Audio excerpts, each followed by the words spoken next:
Voltamos agora para a palestra Psicopatologias da Vida Cotidiana. A humanidade tem passado por inúmeras revoluções no último século, no campo da cultura, arte e religião, na forma de viver e ser da individualidade ao coletivo. Tais transformações, intensificadas pelas tecnologias da informação, muito acima da capacidade de adaptação dos padrões neurológicos e psíquicos, levam ao aumento da incidência e prevalência de uma série de psicopatologias na vida moderna. Estar atento para as transformações e para os impactos nos padrões comportamentais é a base para o entendimento das etiologias, dos prognósticos, das psicopatologias emergentes e reemergentes. Com vocês, o doutor em patologia, especialista em distúrbios mentais, psicanalista clínico, hipnoterapeuta, autor da técnica Reprogramação Mental Intensivo, com os aplausos, Dr. José de Souza. Bom, o discurso ali ficou bonito na introdução, né? Não lembro mais da metade que ele deu. Bom, mas porque ele deu, algumas palavras ficaram aqui na minha mente. Então, falou em psicopatologias emergentes, psicopatologias reemergentes. O que vem a ser isso, né? Isso entra no corpo das doenças mentais, dos transtornos, das síndromes. E quando nós falamos emergentes, são aquelas que não existiam e passam a existir na atualidade. Frente a essa mudança cultural, ao avanço da tecnologia, a mudança dos padrões comportamentais humanos. E quando nós falamos reemergente, é aquelas que nós pensávamos que estavam já estagnada em prevalência na humanidade e que agora ressurge frente a novos fenômenos. A fenômenos comportamentais, a interação ou exclusão do indivíduo do grupo, do seu grupo familiar, do seu grupo social ou da sociedade, né? Quanto já não se exclui dessa interação pessoal, de pessoa a pessoa, em uma sala ou no seu quarto, na frente de um computador. Muito bem.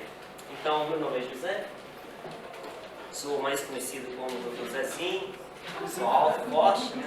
Sou malhadão, Dr. Zezinho, e nós temos uma formação, eu gosto de falar que eu tenho uma formação bastante vasta, né? Assim, igual Bombril, sirvo para tudo, né? Então, é mil utilidades. Eu atuo no Ministério da Saúde, né? Sou consultor em doenças infecto-contagiosas, que é uma das minhas grandes expertises, é a área de fechamento de diagnósticos de alta complexidade. E tem uma outra área, que é a área de paixão desde criancinha. Eu ia falar desde pequeno, mas aí seria uma piada. Mas desde criança eu fui apaixonado em neurociência e avancei muito nessa área também. Então eu tenho duas áreas de atuação. Uma área que é mais academicista, né? Ministro aula em universidade. Então, o que é de fato uma psicopatologia, né? A palavra era derivada do grego. Psico vem de psique.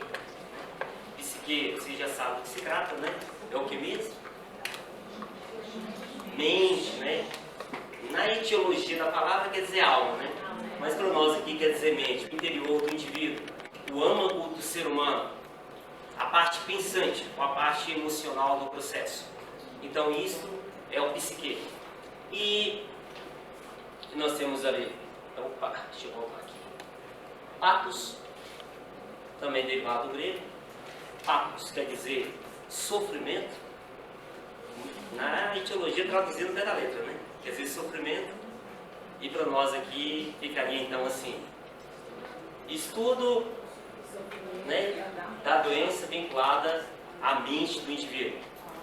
Então isso é psicopatologia. é uma área que se estuda as doenças vinculadas à mente do ser humano. Então, o paciente ele não tem uma psicopatologia, cá entre nós. É uma área para estudar as doenças, desde a sua etiologia, o diagnóstico, como diagnosticar uma psicopatologia, as características comportamentais do indivíduo e fazer uma ponte de ligação para a psicoterapia. Quais são as medidas necessárias para levar aquele indivíduo no melhor estado possível, né, de socialização, de convívio próprio com o meio onde ele interage. Bom, então existe uma diferença que você já deve ter notado na minha fala agora, neste momento, que eu falei em alguns momentos em doença, transtorno e síndromes. E eu enfatizei isso em três momentos. Quer dizer que são diferentes, né? Uma síndrome é diferente de uma doença, que é diferente de um transtorno. E é muito confundível na área médica, né? Às vezes o indivíduo é diagnosticado com um transtorno e na verdade ele tem uma doença. Ou ele é classificado tendo uma síndrome e ele tem um transtorno, né? Então, do que vem a ser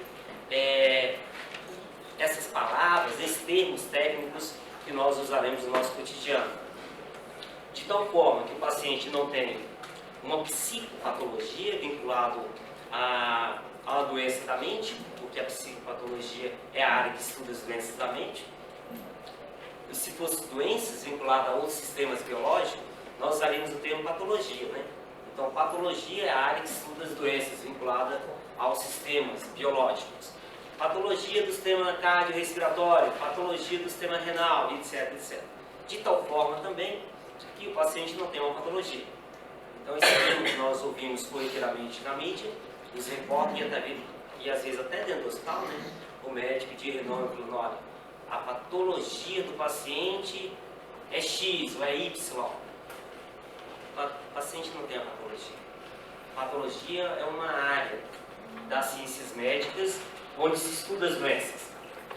De tal forma que a psicopatologia é uma área, né, da psicanálise onde nós estudamos as doenças, vinculado à mente. Então é bom enfatizar isso para nós não usarmos termos errôneos, né?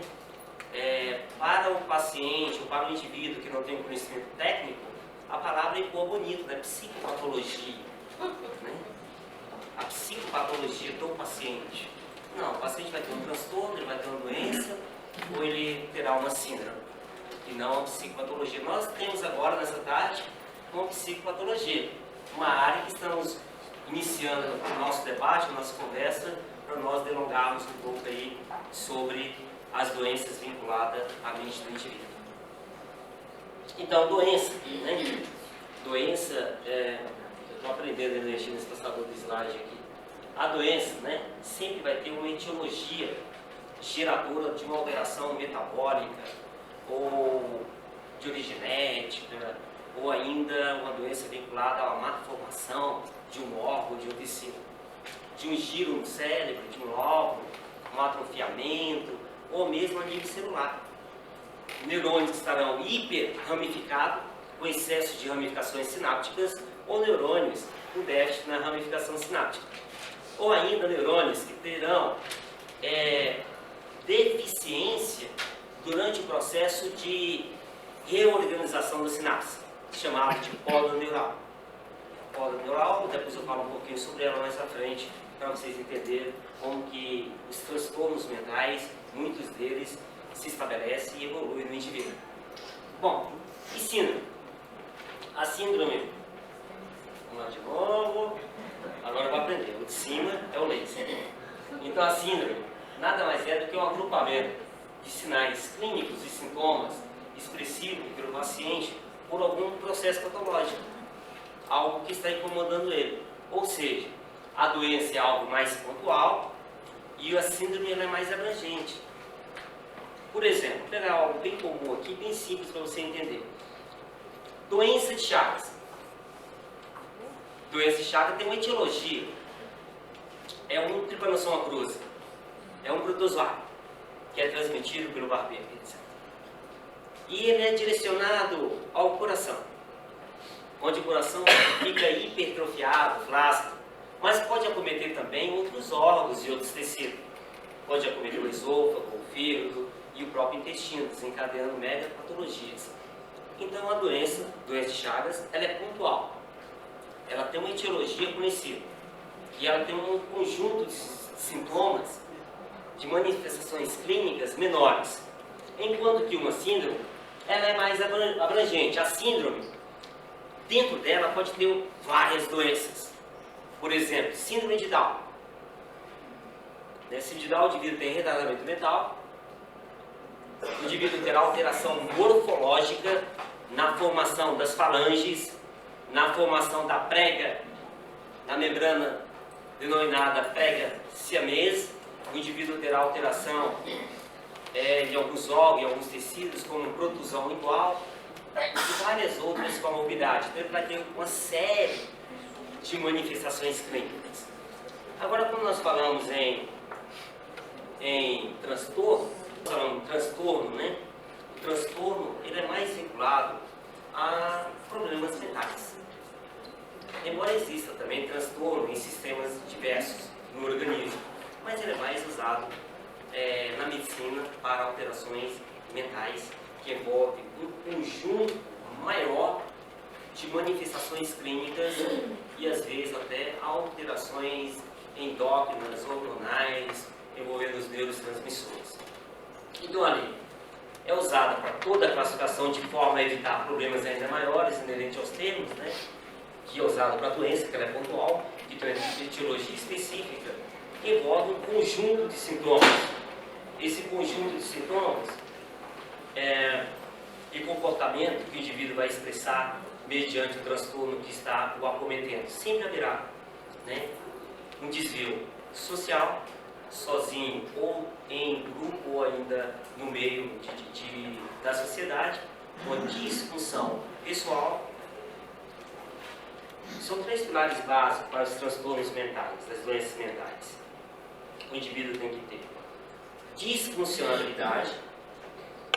A disfuncionalidade é quando o indivíduo ele não consegue realizar as funções que deveria ser realizada por ele. Além do indivíduo ter ainda determinadas fobias comportamentais, as fobias comportamentais geralmente são atreladas a algo vinculado a um desejo extraordinário sexual. Por exemplo, zoofilia, odofilia e outros desvios comportamentais sociais.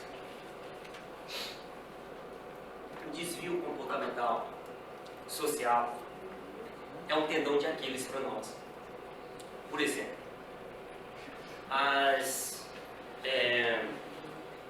alguns desvios comportamentais eram classificados no DSM até a década de 90 como um transtorno mental e foi removido do DSM. Por exemplo, o homossexualismo era classificado até a década de 90 no DSM como um transtorno mental. Mediante a renovação dos conhecimentos, do comportamento, da cultura, da sociedade, foi necessário remover algumas alterações comportamentais do indivíduo da DSM. Aí, na nova edição, que é a edição 5, DSM-5, foi removido o homossexualismo. Ou seja, esse desvio de condutas sociais, eles podem sofrer modificações, alterações, baseado na cultura da época e até da região. Por exemplo, aqui no Brasil é comum as mulheres usarem biquínis, né? Fio dental, topless, mas nos países muçulmanos não. Nos países muçulmanos, as mulheres cobrem a face, cobre tudo. Então, uma mulher com roupa decotada naqueles países islâmicos, seria uma aberração. Seria um desvio de conduta social. Então, o comportamento de conduta social do paciente, nós temos que avaliar muito bem o contexto social, moral, os princípios, a religião e até fatores geográficos, para nós não viermos a cometer erros em algum diagnóstico, para alguma psicopatologia. Muito bem. Então, os transtornos têm os 3 pilares básicos, né? Os transtornos poderá haver síndrome sem compromisso de uma doença específica, sofrimento psíquico para o indivíduo vai queixar que aquilo incomoda ele, ou para outras pessoas. Pode ser que o sofrimento psíquico é causado a uma segunda pessoa e não a ele. Por exemplo, a maioria dos pacientes com autismo, eles não queixam que tem sofrimento psíquico, mas a sociedade queixa. As pessoas que estão em volta dele queixam, né? Que ele é muito egoísta, que ele se isola da sociedade, que ele só pensa em si, que ele não tem apego, não tem afeição, não tem amor, que ele não interage, né? Que ele se isola, e isso incomoda mais outras pessoas do que o próprio paciente. Bom, exclusão de desvio, nós falamos do desvio de conduta comportamental do indivíduo, temos que ter muito cuidado nessa classificação do desvio de conduta do indivíduo, conflito social e ainda algumas disfunções pessoais que pode levar o indivíduo a quadro de incapacidade. Por exemplo, depressão. Pessoas com depressão podem não conseguir acordar pela manhã para ir para o trabalho. Pode não ter energia suficiente psíquica para realizar determinadas atividades. Vai malhar, para cuidar da própria saúde, para cuidar da sua própria higiene pessoal. Normal. O que vinha a ser normal, né? Você já parou para pensar sobre isso? O que é ser normal? Será que nós somos normais? Outro dia, eu vi uma conversa e fiquei intrigada para saber se isso procede. Disseram assim que entre a síndrome e a doença, que a síndrome ela não tem cura e a doença tem. Isso procede? Eu tenho receio de falar que uma síndrome ou um transtorno ou ainda uma doença ela é incurável. Eu tenho muito receio em falar assim para os pacientes e para a sociedade, porque a ciência está evoluindo muito rápido.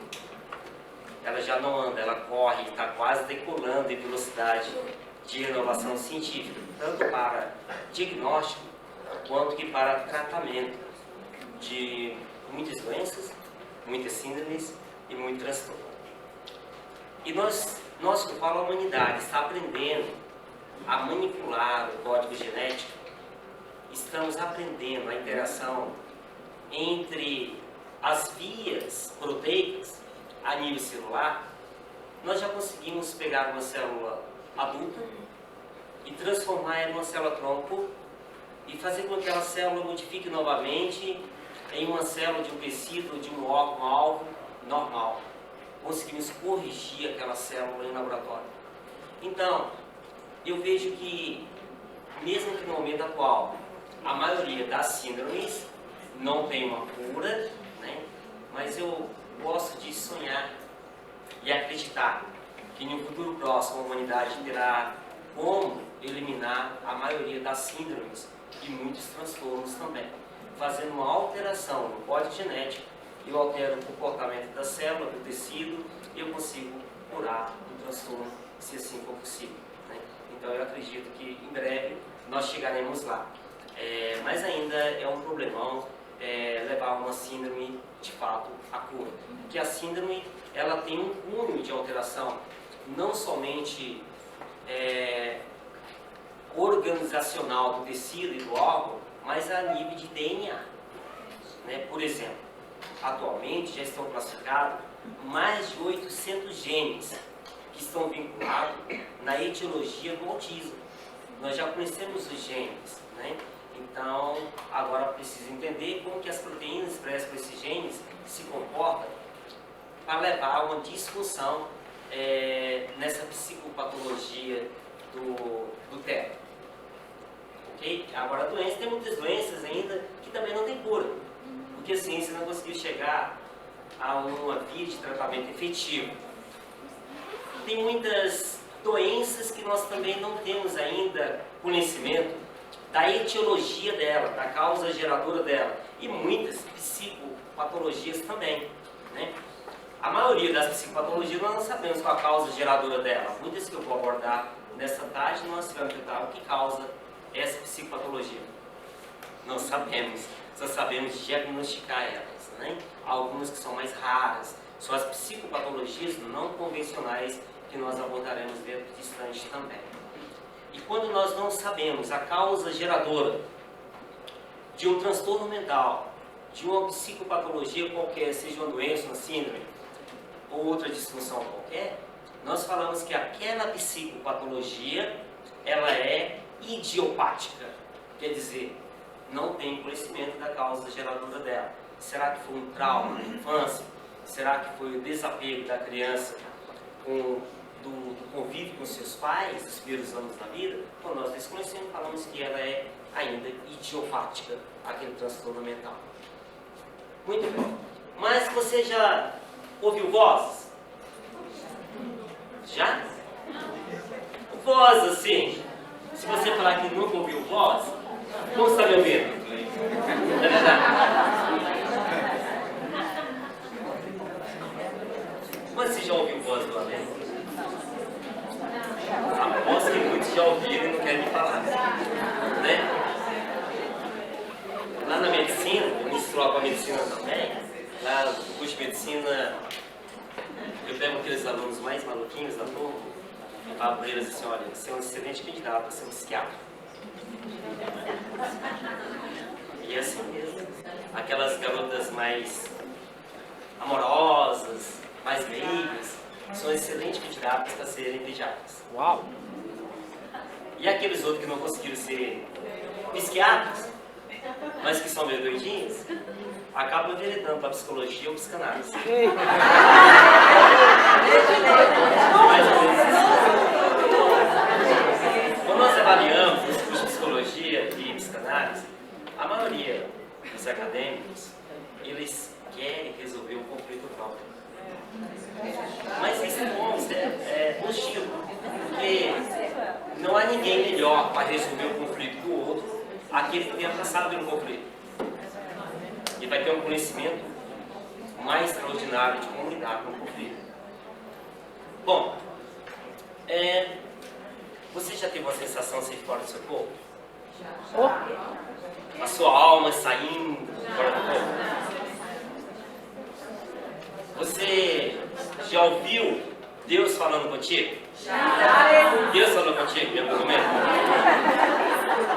Eu tenho vários amigos que são pastores. E eu tenho um amigo, né? Você não vai me chamar de doido, talvez vai assistir esse vídeo aqui depois. Uma vez ele estava conversando comigo e falou que Deus falava para ele com ele. Você me diz aí, como que Deus fala contigo? Ele fala ao coração? Ou ele fala em voz audível? Ele falou para mim, ele fala em voz audível. Às vezes estou dormindo e ele me acorda à noite. Cláudio, levanta, tem que fazer isso, vai orar. Eu falei, você ouve? Ele falou, ouço. Eu falei, toma meu cartãozinho para você. Você tem que vir visitar no consultório. Quantos acreditam, né? E de fato eles acham, a mente dele acha que ele está ouvindo uma voz, e na verdade o indivíduo tem um transtorno mental. Tô lascado. Mas tem alguma psicopatologia. Temos que ter muita cautela, né? Não é um episódio isolado que você ouviu em determinado momento, uma voz do além, que você tem um transtorno mental. A maioria dos adolescentes, é uma média de 60% dos adolescentes, que passam pelo menos uma experiência na vida de ouvir voz do além. José, quem está me chamando? Hoje tem uma sensação paranormal, uma sensação de sair fora do corpo. Às vezes está dormindo, tem a sensação que está sonolento, tem a sensação que sua alma está saindo do seu corpo e flutua, né? Eu não vou falar muito sobre isso, senão vocês vão me bater aí. Trabalhando em outras áreas, né? Que fala sobre o campo astral, magnético, né? Mas tem um confronto com com a psicopatologia. Nós explicamos algumas coisas dessas. Eu também sou hipnoterapeuta. Eu consegui induzir o indivíduo para ele ter a sensação que saiu fora do corpo dele. Ele sente que está flutuando e o corpo dele está lá embaixo. Na hipnose clínica, com alguns procedimentos. Mas não é que a alma do indivíduo sai. É um produto da mente dele. Agora, se isso é constante na vida do indivíduo, aí sim nós temos que avaliar para descobrir qual a psicopatologia dele. Beleza? Bom, David Russell, ele foi um grande psicanalista e psicólogo americano, e ele fez um trabalho interessante, no meu ponto de vista, em 1975. Ele pegou um grupo de psicanalistas e psicólogos, ele mais 7, e foram nas clínicas de psiquiatria de hospitalização de pacientes. As clínicas de hospitalização. Eles chegaram lá e falaram que estavam ouvindo vozes. Se passaram por pacientes psiquiátricos. E convenceu, e foram internados naquelas clínicas. E a conduta do David era, dos seus colegas pesquisadores, chegando lá, quando nós estivermos lá dentro hospitalizado, nós teremos comportamentos normais e falaremos que nós não temos nenhum transtorno mental, nenhum transtorno psiquiátrico, beleza? Beleza. A média de alta deles foi 19 dias. Não deram alta para eles. Eles eram pacientes psiquiátricos. E teve um que ficou mais de 50 dias hospitalizado, não conseguia sair de lá. Aí depois, o David falou assim, olha pessoal, vamos fazer um estudo agora de outras clínicas. E agora nós vamos encaminhar pacientes psiquiátricos para vocês. E vamos encaminhar também muitos pacientes que são normais, que não têm nenhuma psicopatologia, para verificar qual o veredito do diagnóstico de vocês. Passou o lapso do tempo do experimento, 40% de um total de 194 pacientes que haviam sido atendidos, o diagnóstico não tinha nenhum transtorno mental, não tinha nenhuma psicopatologia. Moral da história, o David não tinha encaminhado nenhum paciente. Ou seja, é muito subjetivo essa avaliação para que o indivíduo, você tem ou você não tem uma psicopatologia.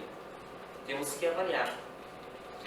As parafilias que eu estava citando no início, né? Por exemplo, o indivíduo que tem desejo extraordinário, sente prazer mais do que o ato sexual em ver o pé, em tocar no pé da sua companheira ou do seu companheiro.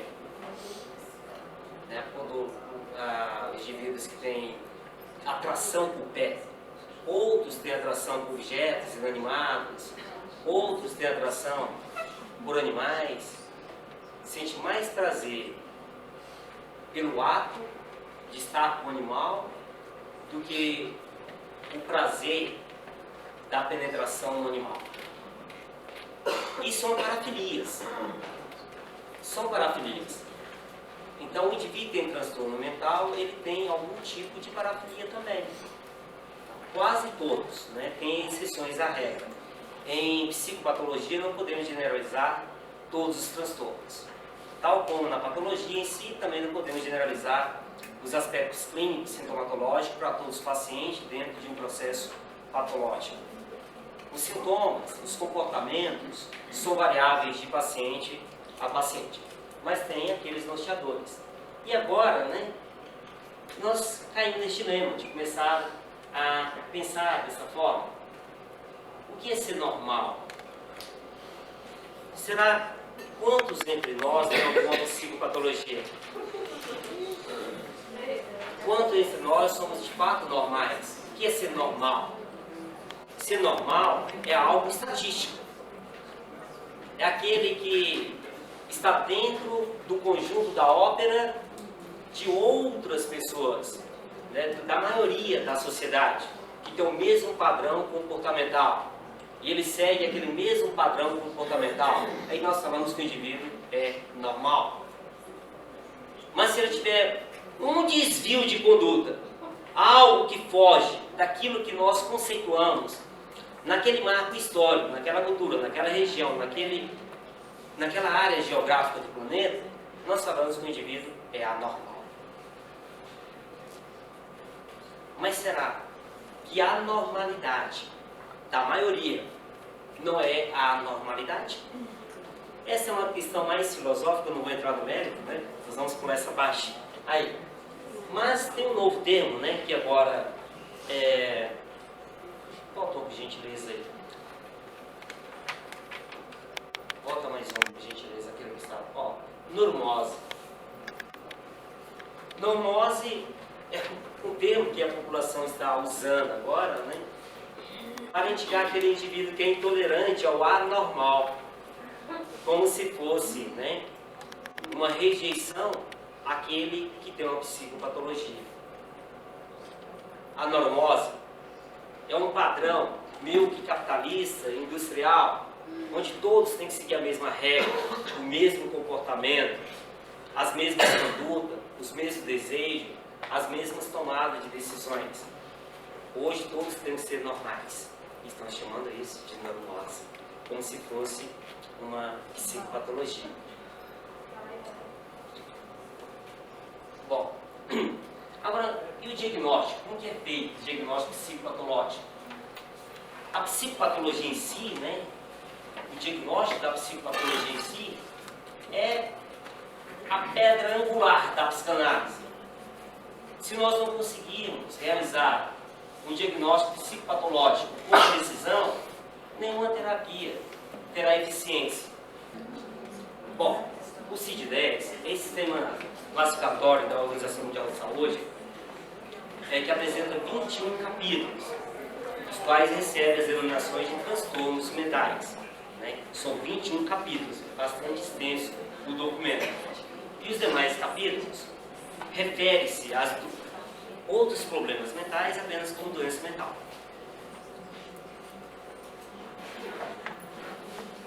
Coisa que nós já falamos, eu vou ler mais. Bom, o CID-10, então, ele segue um tripé também, são 3 eixos: diagnóstico clínico, as incapacitações e os fatores contextuais envolvidos no indivíduo para fechar o diagnóstico dele. E aqui eu trouxe para vocês algumas CID, né, CID-10, e as classificações dela para transtornos mentais orgânicos, inclusive os sintomas, os transtornos mentais comportamentais devido ao uso de substâncias psicoativas. Então, tem indivíduos que terão uma queixa, uma reportagem, que ouviu voz, ou teve uma alucinação, mas não está vinculado ao transtorno mental, mas sim com alguma bebida que ele ingeriu, alguma substância, ou mesmo uma intoxicação medicamentosa, isso pode levar a uma confusão mental no indivíduo. Então isso tem que ser muito bem observado também. Isso é bem expressivo também nos indivíduos autistas, que tem muito apego por determinadas pessoas. Né? Aí quando ele adquire um apego a alguém, e aquele alguém não responde àquele apego, e isso causa uma perturbação social entre as famílias ou entre os pais. Os transtornos ainda podem ser classificados em... Quais são? Em transtornos de internalização ou de externalização. O transtorno de internalização é só do próprio eu, do próprio indivíduo. Está sequestrado dentro de si próprio. Alguma alteração de pensamento, que leva a uma alteração comportamental dele. Agora, o transtorno vinculado à externalização é quando ele faz algo a alguém, ao meio, ou à sociedade. Né? Então, existem 2 grupos de transtornos dentro das doenças psicossomáticas. Eu acho que é melhor você passar aí, está passando muito rápido aqui, está com um contato. Bom, mas o que vem a ser normal, o que vem a ser patológico? É difícil nós colocarmos uma linha tracejada no meio e separar o que é normal e o que é anormal. Né? O que é normal e o que é anormal pode variar em uma escala temporal. geográfica, vinculada a todos os fatores que nós falamos. Mas, quanto mais distante o comportamento do padrão geral, estatístico, da normalidade, nós falamos que o indivíduo está anormal, tem um processo patológico em evidência. E os critérios vai variar intensamente também quanto ao diagnóstico, que é o que você citou, né? De profissional a profissional. Por isso que às vezes é necessário, para determinados processos psicopatológicos, ser consultado por mais de um neurologista, por mais de um psiquiatra. Então nós temos o diagnóstico mais assertivo. Nós temos aqueles que são referendados como os papas de cada área, né? Aqui no Distrito Federal temos alguns muito bons em determinadas áreas, né? Tem alguns que é altamente especializado em transtornos obsessivos, outros altamente especializados em diagnóstico e acompanhamento do paciente com síndrome de pânico e ansiedade, outros altamente especializados no autismo e assim vai. Né? Cada profissional acaba enveredando e estudando mais determinada área do saber. Bom, então, diferentes critérios podem ser combinados ainda, né? De normalidade pode ser combinado de acordo com a situação em que se encontra o indivíduo. Próximo. Então, o que é patológico? Patológico é tudo aquilo, o anterior que a gente fez. Patológico é tudo aquilo que vai promover o sofrimento no indivíduo, ou para a sociedade em si. Né? E esse é o critério que nós mais usamos na psicanálise contemporânea. É bom falar isso, né? Eu tenho falado muito sobre isso, que a psicanálise ela não é engessada, uma ciência totalmente acabada. Nenhuma ciência é estática. Toda ciência evolui, e evolui rápido. Quando nós paramos de estudar, paramos de ler os artigos científicos, nós caímos na tentação de já ficarmos ultrapassados nas áreas que nós atuamos. Então existe a psicanálise tradicional, que foi aquela moldada, projetada, lapidada por Freud, depois seguido por Lacan, que é a que mais prevalece em todo o planeta, e existe a psicanálise moderna, que já tem novas abordagens. Né?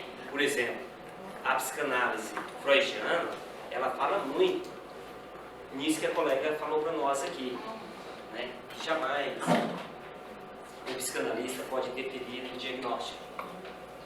Mas a psicanálise moderna fala o contrário, para nós atuarmos em equipes multiprofissionais.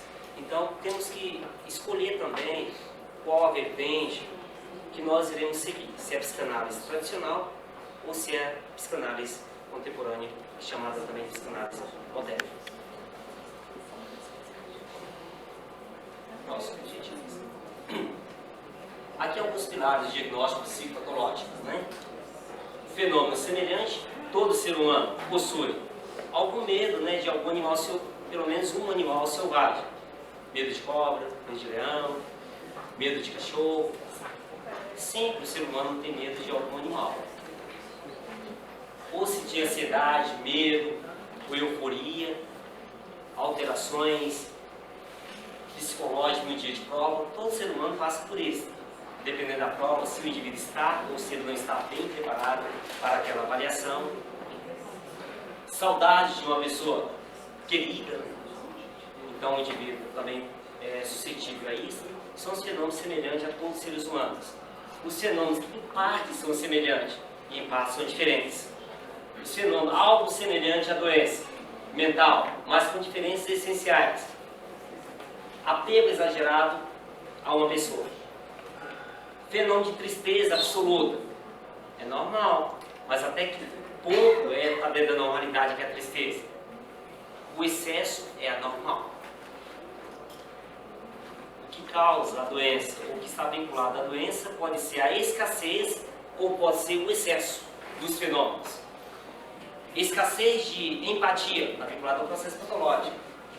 Excesso de apego está vinculado ao processo patológico. E como manter-se saudável? Mantendo os dois pratos da balança em equilíbrio, estável.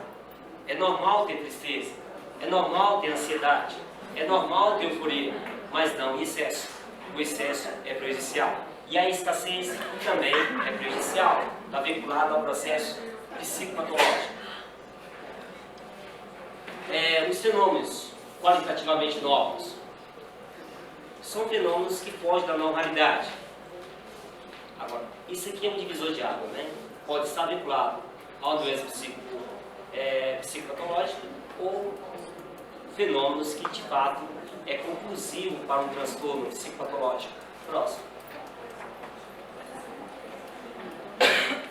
Então, o diagnóstico de um transtorno é baseado em diagnósticos psiquiátricos, né? O diagnóstico psicopatológico, ele é essencialmente clínico. Não existe ainda disponível para a humanidade biomarcadores para o diagnóstico dos transtornos mentais.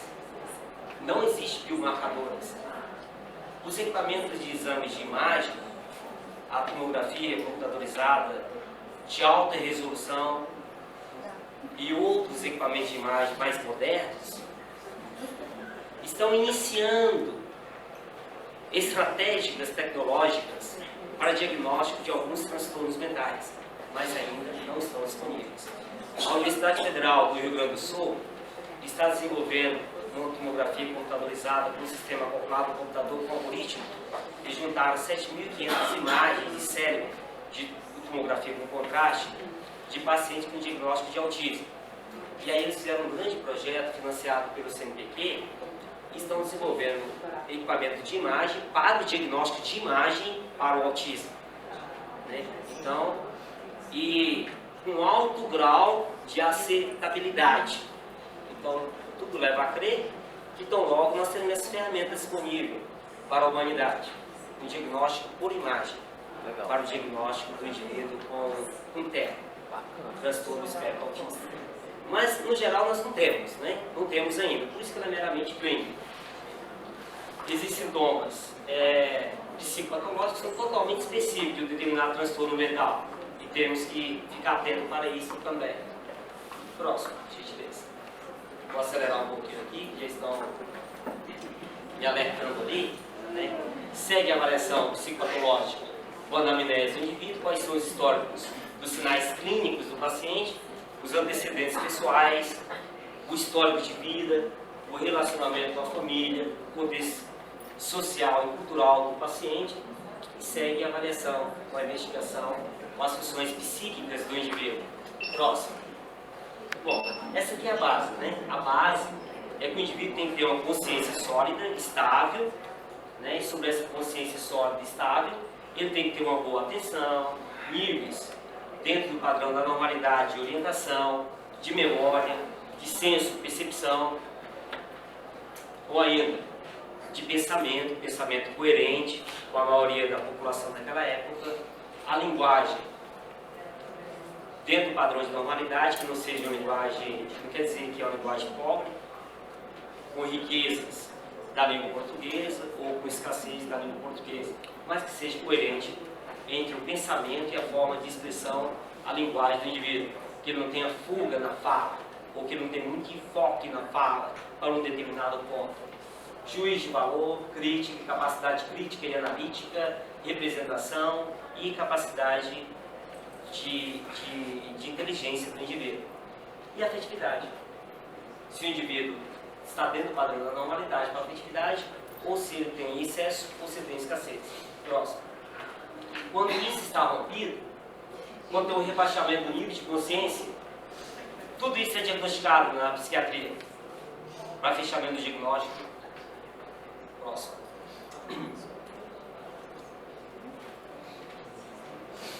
Bom, o nível de consciência do indivíduo, então ele é variável, né? Nessa escala do nível de consciência, do mais baixo, delírio, que está associado a várias doenças, vários transtornos e síndromes mentais, como iluminação, o indivíduo em estado de torpor e sonolência, né? Ele ainda apresenta níveis rebaixados de responsividade, sonolência, lucidez, hipervigilância, capacidade de reagir a estímulos, a concentração. Tem indivíduo que não consegue concentrar na leitura de um texto, né? Entra aí aqueles com hiperatividade, né? Déficit de atenção, etc. Próximo. Bom, e aqui um exemplo de uma súmula psicopatológica. Um resuminho de como que é feito uma súmula, né? A descrição de todo o estado mental do indivíduo, comportamental. Então aqui nós temos, é descrito sobre as vestes do indivíduo, como que ele se apresenta lá no consultório, o estado de higiene do paciente, ser um indivíduo cooperativo ou não cooperativo na entrevista, se o indivíduo é vigilante, se mantém atenção nas perguntas e nos comandos que é feito ao paciente, a orientação do paciente, se ele tem uma orientação boa ou não, se ele tem memórias retrógradas ou anti-retrógradas, se a memória dele é prejudicada de eventos passados, se ele não consegue lembrar, a inteligência dele se é mantida ou se não é mantida, a senso-percepção alterada, a alucinação, se ele tem ou se não tem, a alucinação audioverbal. Esse aqui é um laudo psicopatológico de um paciente. Então, o que nós estamos observando aqui? Ó, esse paciente aqui, ele tem tudo isso. Ele é vigilante, estava bem comportado com suas vestes na higiene pessoal, a inteligência dele estava mantida, o indivíduo apresentava pensamento sem alteração de forma, mas olha o que ele tinha: alucinação audioverbal. Alguém está falando comigo? Eu estou vendo algo. Te remete a alguma psicopatologia? Essa súmula aqui. Grandeza e onipotência. Delírios de perseguição. Nervos afetivos mantidos. E aí segue ainda outros achados. Qual a doença do paciente? Qual a transtorno que ele tem? Você sabe? Dessa súmula? A setor de cheio está piada, hein? Próximo. Bom, as principais queixas psicopatológicas em crianças são essas: agitações, teimosia, mentiras, agressividade, dificuldade na escola, dificuldade em relacionamento, medos, né, excessivos, não quer ficar sozinho em momento algum, come pouco, dorme mal. Próximo. Estou acelerando aqui porque não tenho que estar esvairando. E aqui as prevalências das psicopatologias, as mais comuns, né? TDAH, 5% das crianças do Brasil têm diagnóstico de TDAH ou poderia ter esse diagnóstico. Transtorno de ansiedade com prejuízo 5 a 10% da população. Depressão, 2 a 40% da população. É muito variável entre a população da zona rural e da zona urbana. Já é muito variável entre as categorias profissionais. A depressão está em níveis alarmantes entre os professores e os profissionais da saúde. Transtorno do espectro autista, 2% da população. Eu li uns documentos recentes que mostram um crescimento na incidência de diagnóstico de autismo no planeta.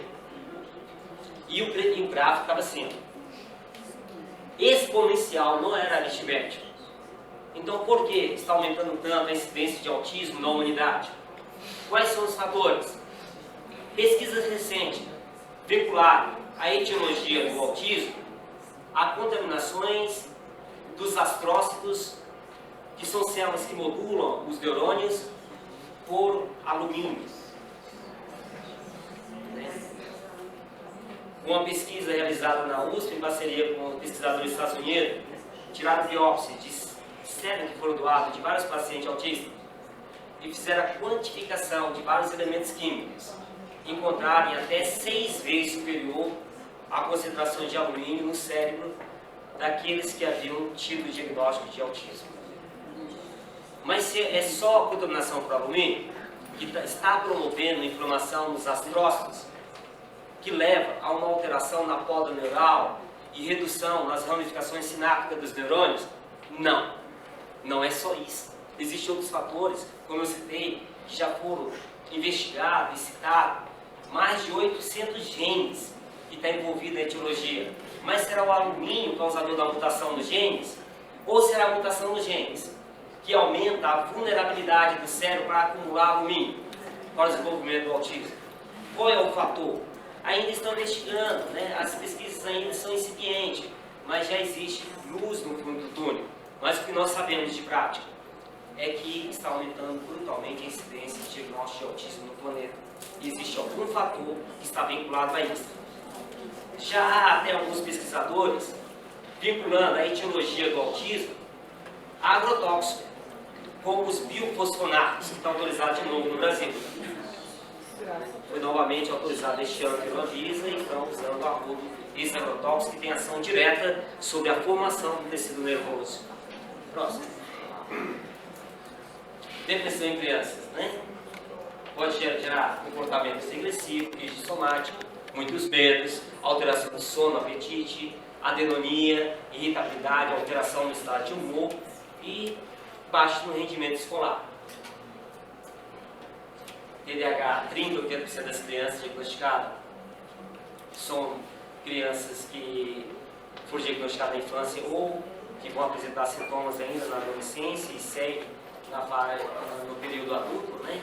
Até 65% do indivíduo persiste com sintomas na fase adulta, de hiperatividade, transtorno de ansiedade, separação. Isso que é um grande problema na sociedade moderna. O TAS está aí e a humanidade fechando os olhos para o TAS. É normal separar. É mais fácil separar do que corrigir o problema. Mas quem vai sofrer com um transtorno psicopatológico são os filhos. Isso aqui são pesquisas que foram realizadas, referendadas e aprovadas internacionalmente. 33 a 40% das crianças com TAS irão desenvolver ao menos uma doença psiquiátrica na vida adulta. Eu publiquei um artigo sobre isso na internet, tem mais ou menos 5, 6 anos, e o título do artigo é assim: pais causadores de traumas nos filhos. Aí eu falava sobre a separação. A separação do cara. Não, eu vou cuidar do meu filho, vou cuidar da minha filha. Não, eu vou levar para a escola, vou ficar no final de semana. Mas não sabe o que estão fazendo com o cérebro dos seus filhos. Desenvolvimento de TAS. 18 a 50% dos adultos com transtorno do pânico tiveram TAS. Olha o percentual. A 50%. Pode chegar a metade dos indivíduos com síndrome de pânico tem problemas na base familiar. Separação dos pais. Retardamento mental. 1 a 3% da população geral dos países ricos. No Brasil não temos ainda esses dados, né? Faltam dados epidemiológicos. Próximo, gente. Características mais comuns dos retardamentos mental: hiperatividade, baixa tolerância à frustração, agressividade, instabilidade afetiva, comportamentos motores estereotipados, manias, né? Comportamento de autodestruição. Tem um aparelhinho quieto, tem um celular quieto, um computador não possível. Estilo rígido de solucionar problemas, inflexível. Próximo. Bom, e aqui algumas informações sobre os dados, a incidência de alguns transtornos mentais. Depressão, 6 a 10%. Distúrbio de ansiedade generalizado, 3,4%. Próximo. Distúrbio do pânico, 3,5% da população tem distúrbio de pânico. Transtorno bipolar, 1% é a incidência.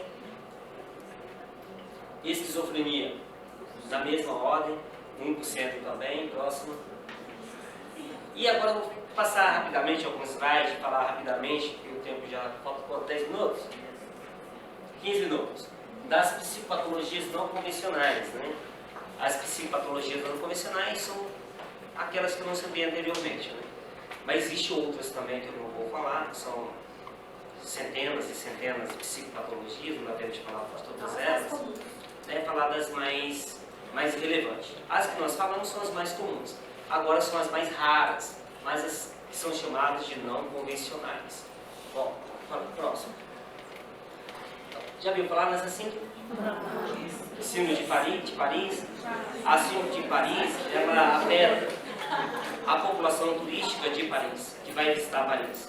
E é mais comum entre os japoneses, chineses e indianos, que tem uma alteração na percepção da realidade quando está naquela cidade. Um choque de cidade. um choque de cultura, um choque de crenças, de valores.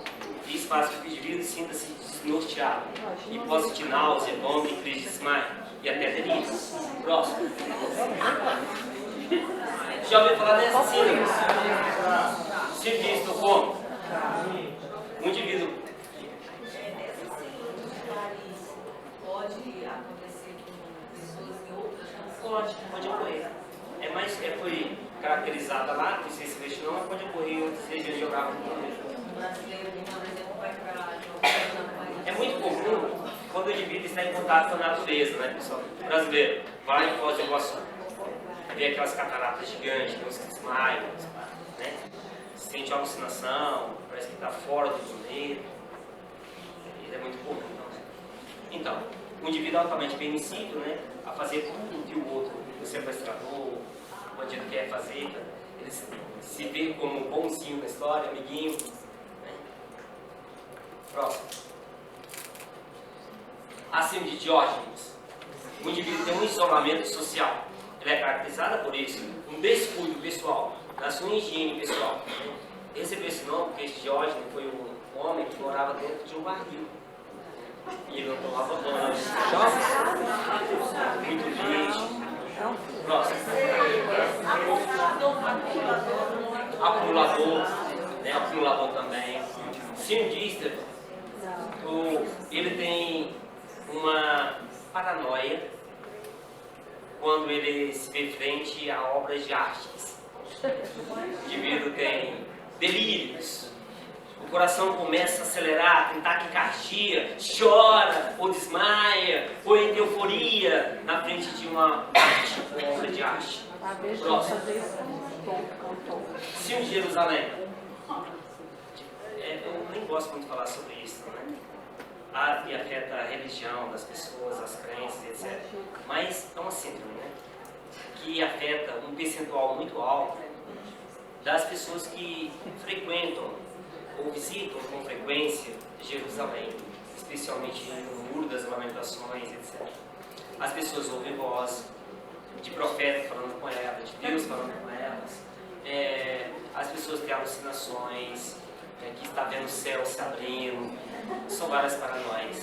Mas nesse caso a cidade funciona como um gatilho só, né? Oi? Aí, nesse caso, a Jerusalém serve como um gatilho. Como gatilho. É porque ele se projeta mentalmente com uma alta permissibilidade, né? Expectativa. Eu vou no Muro das Lamentações, eu vou em Jerusalém. E vai cultivando aquilo ali. E quando ele chega lá, ele está no ápice, né? Da vulnerabilidade mental dele. Próximo. Licantropia clínica. O indivíduo ele acha que está se transformando em lobisomem. Ou em outro animal, um cachorro também. E aí ele pode até atacar outra pessoa, pode morder, né? Pode agredir. Ele pensa que ele está se transformando em um animal feroz, voraz. Próximo. Ilusão de capos. Ela acha que ou alguém está substituindo o professor Zezinho. Não, esse não é o professor Zezinho, não. Esse é um impostor. O professor Zezinho que está ali, me trabalhando, é um impostor. Não é o professor da universidade. Né? É um substituto, ele foi clonado. É esse o pensamento. Próximo. E a ilusão de Frejoli, né? Ela acha que ela foi clonada e que ela não é ela. Mas será que eu sou eu mesmo? Parece que estamos sendo diferente nesse meio. Próximo. A folha, verso. Isso aqui é explicável. Nós chamamos mais popularmente de paranoia coletiva. Mas recebeu esse nome quando duas pessoas, ou mais pessoas, né? O nome veio de duas pessoas, têm a mesma impressão, o mesmo comportamento psiquiátrico. Por exemplo, eu ouvi uma família onde 4 pessoas da família falaram para mim que um fantasma entrou pela janela e que eles viram. Os 4 viram. A janela era aquela janela simples de abrir assim, E o espaço era mais ou menos um palmo. E o homem alto, negro, magro, pulou como um gato e caiu dentro do quarto. E estavam aquelas 4 pessoas ali dormindo naquele quarto. E por incrível que pareça, as 4 acordaram com o barulho do homem pulando na janela igual um gato. E o homem pegou uma faca para acertar uma das que estavam deitadas. E aí alguém gritou e aquele homem pulou de volta para a janela e saiu correndo.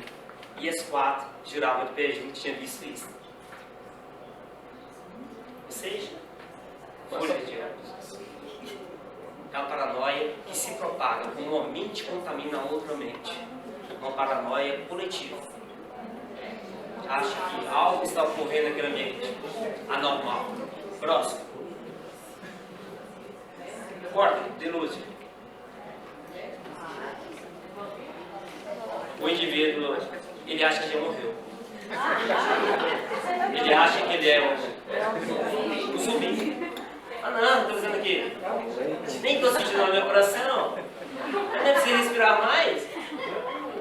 Eu morri. Não sei o que eu estou fazendo aqui. Ele acredita que já morreu. Que ele é um zumbi. Que a alma dele não desprendeu do corpo. Próximo.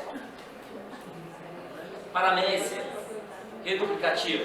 É mais comum em indivíduos idosos e ele tem uma impressão que o prédio foi copiado. O hospital foi copiado, a cidade foi copiada, o carro dele não é o carro dele. Alguém trocou e colocou um carro igualzinho uma cópia. Uma clonagem, né? Ele acha que tem algo ocorrendo no planeta. É algo anormal. E ele consegue detectar e as pessoas não conseguem detectar. Ele é paranormal. Próximo. Síndrome. Machuca. A pessoa, ela cria doença. E ela acredita que ela está doente. Um indivíduo relatou para mim que em um certo momento ele ameaçou filho de um delegado. Em uma confusão na rua, ele ameaçou o filho do delegado. E ele trabalhava próximo de hospital. E o delegado ligou para ele. Conseguiu o telefone dele e ligou para ele. Onde você está? Estou mandando a viatura de buscar agora. Eu falei, estou passando mal. Eu estou doente.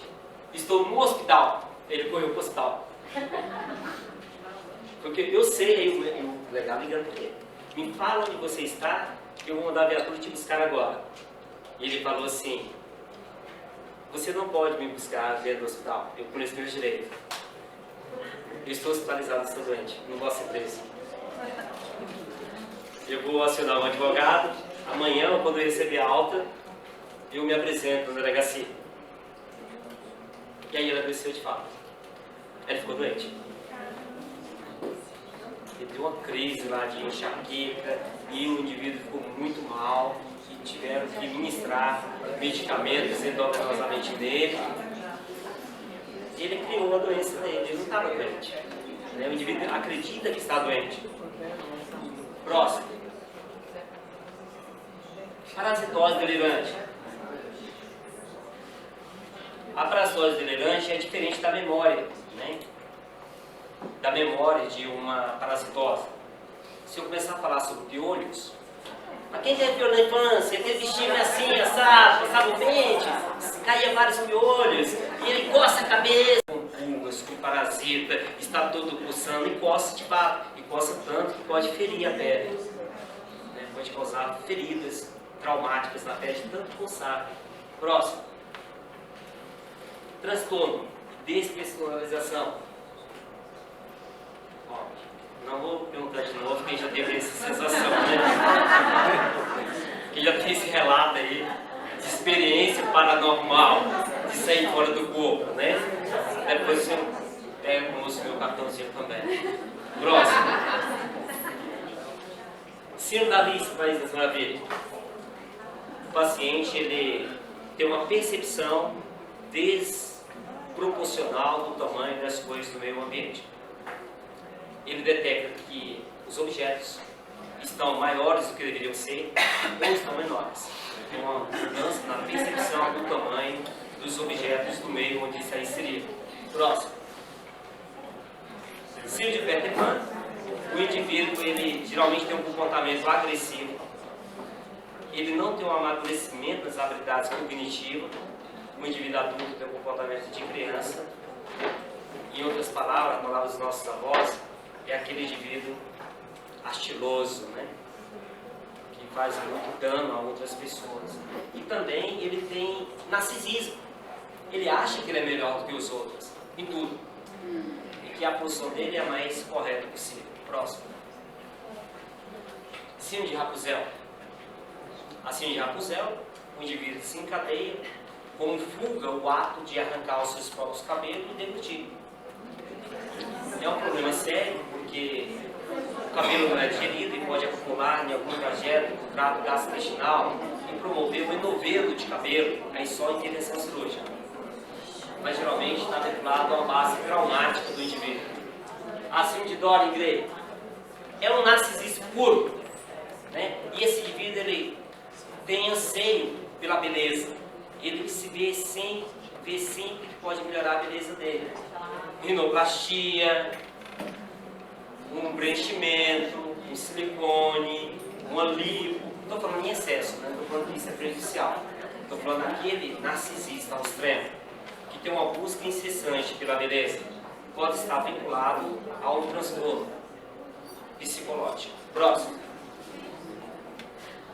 A síndrome de Huckenberg, fim, é aquele indivíduo que tem uma síndrome semelhante de Fedoli, muito semelhante, só que ele é desleixado ao extremo. Ele, diferente do Fedoli, que o Fedoli, ele é um acumulador obsessivo, este não. Ele não é acumulador, mas ele não cuida da sua saúde, não cuida da sua higiene, nem da sua família, nem dos filhos. É semelhante aqui, eu peguei essa imagem na internet, daquele filme, né? Que é Tatu, Mazarop, né? Próximo. Síndrome de Otelo, já ouviu falar? Já se separou alguma vez na vida? Já se separou de algum namorado? Já acusou de traição? Talvez nem estava traindo, né? Talvez a síndrome. A síndrome de Otelo é quando o indivíduo acredita fielmente que o seu parceiro tem um relacionamento extraconjugal, tem traição. Ele envolve em outro relacionamento, provavelmente tem aquela certeza que o outro está traindo, uma insegurança ao extremo.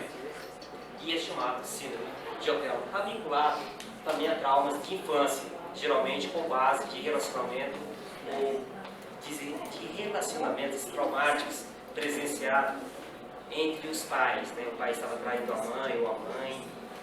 É a base do desenvolvimento da síndrome de Otelo, uma insegurança ao extremo. Próximo. Bom, e aqui as principais referências. Próximo. Coloquei aqui os principais livros para ser apoio de vocês. Bom, então, terminou meu tempo, mas eu abro aí, se alguém estiver a fim de fazer mais alguma pergunta. Sempre escutar.